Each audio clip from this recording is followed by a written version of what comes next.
일하다가 엄청나게 큰 지렁이를 발견했다. 이렇게 큰 지렁이는 내 평생에 처음 보는 것 같다. 캔디와 병아리는 어차피 먹지 않을 것을 알기에 누구에게 줄까 고민하는데 놀부와 다니가 근처에 보였다. 지렁이를 바닥에 놔두고 놀부가 어떻게 행동하는지 지켜보기로 한다. 때마침 점박이도 커다란 지렁이에 관심을 가지고 지켜본다. 참고로 거위들도 오리처럼 잡식이 아닐까 생각하겠지만 오랫동안 거위들을 자연 상태로 키워본 결과 녀석들은 완벽한 채식주의자다. 대신 녀석들은 머리가 좋은 만큼 호기심도 굉장히 많은 편이다.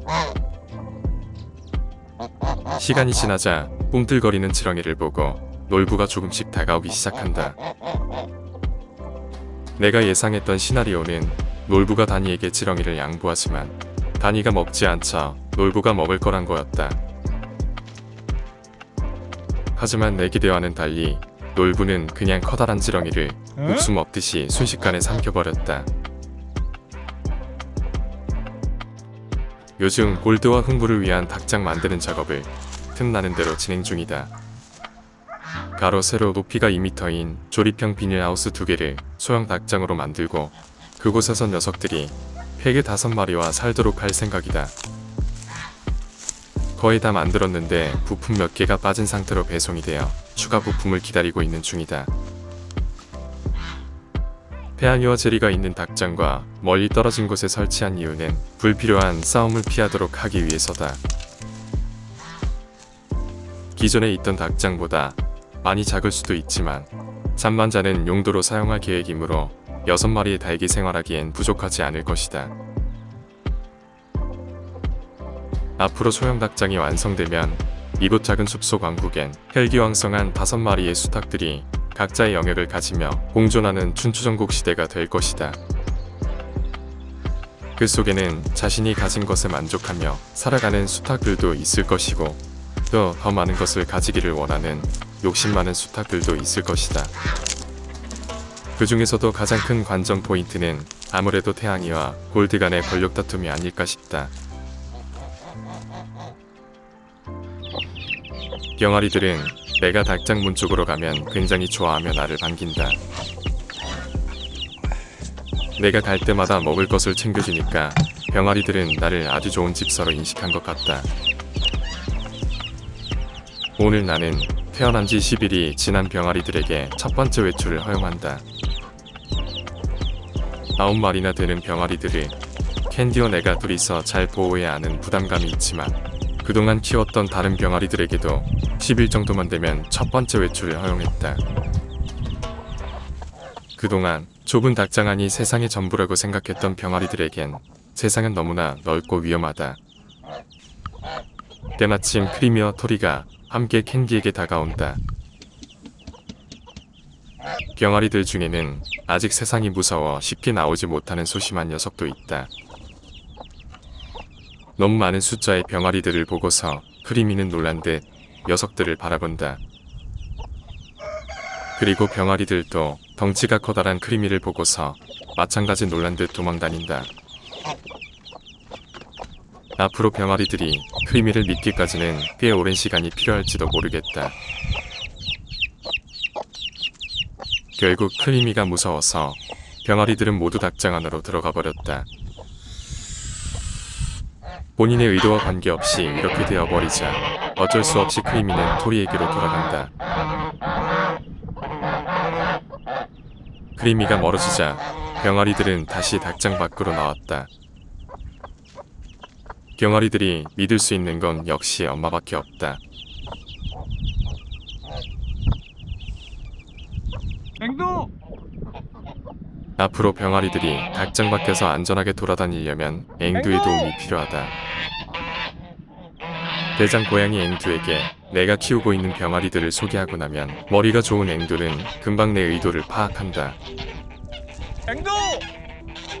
그나저나 예전 같았으면 한 번만 부르면 달려왔을 녀석이 이제는 아무리 불러도 오지 않는다. 앵두! 이리 와! 마지못해서 움직이는 앵두. 지난 겨울 앵두가 사냥해서 새를 잡아올 때마다 화를 냈더니 우리 사이는 예전과 많이 달라졌다.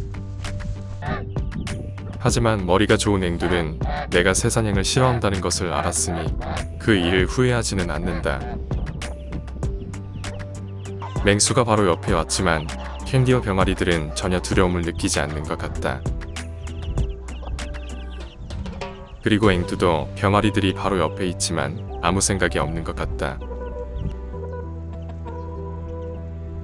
고양이가 얼마나 위험한 동물인지 모르고 천진난만하게 돌아다니는 귀여운 병아리들과 그런 병아리들을 노려보고 있는 앵두.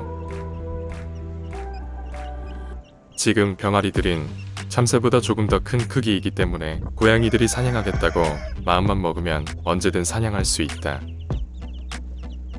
동물들에게는 이성이 없고 본능만 존재한다고 생각하는 사람들이 있겠지만 나는 그 주장은 틀렸다고 본다. 앵두는 내가 보든 보지 않든 마음만 먹으면 언제든 병아리들을 사냥할 수 있다. 그리고 그것은 포도와 왕바리도 마찬가지다.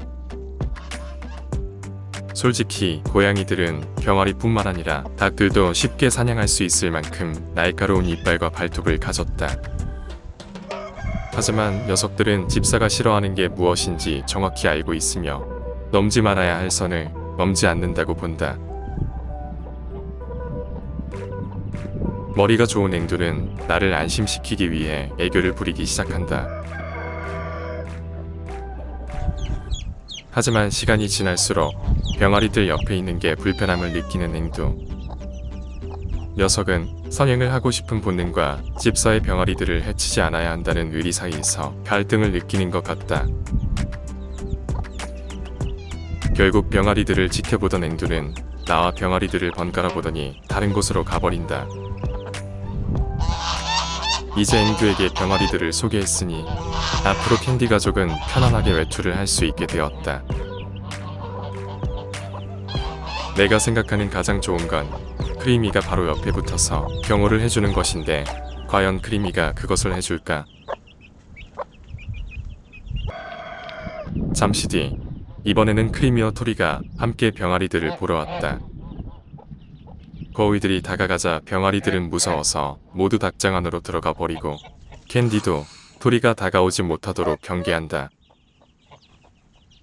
과연 크리미는 예전처럼 엄마 옆에서 병아리들을 보호해줄까? 아니면 토리를 보호하는 데만 신경 쓸까? 내가 가장 원하는 건 크리미가 토리와 함께 병아리들을 보호하는 건데 그건 힘들지 않을까 싶다.